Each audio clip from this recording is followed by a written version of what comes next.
Okay, this is a SURE 25 counterclockwise with an SCC 10 board in it. And the problem that we're having is, I'm going to go into the pot mode. The problem that we're having is it won't stop at 10 to travel. Now in this case, it's the top cam, the number 2 cam, isn't contacting the switch. So here's what you're going to need. This is the simplest way to do it.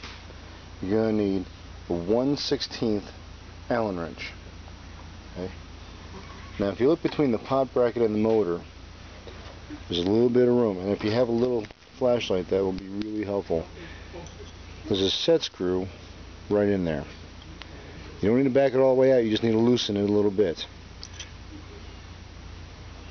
Then if you look between the motor and under the capacitor by the board, you want to rotate the actuator, electrically drive it. So you see one set screw hole, and you'll see the other set screw.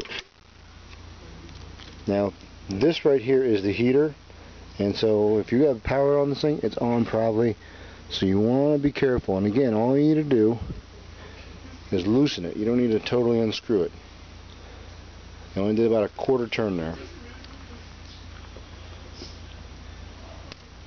Now you want to put the actuator back in its full, in this case, counterclockwise position.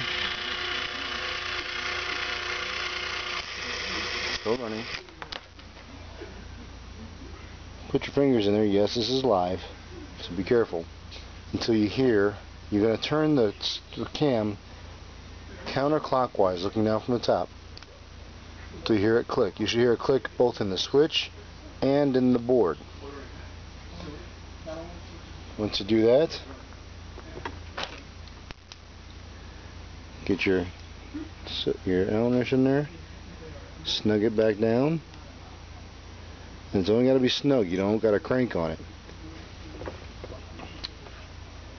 Now if we do this right, the motor shouldn't run. Bam, stops. Alright.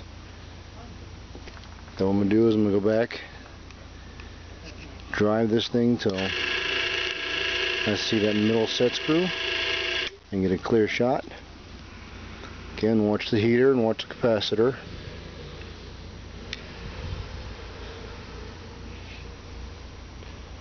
Ouch, I just touched the heater.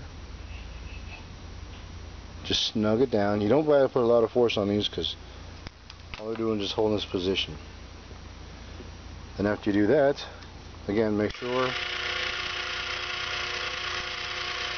that it stops where you want it to. And then all you got to do after that is do an auto cal. Make sure that your pot is within range and your board calibrates. Now, if you have a newer unit with the metal cams, the procedure is the same. It's just a little more tricky because the metal doesn't stretch and doesn't put any resistance against the shaft. So it's going to be a little trickier, but the process is still the same though.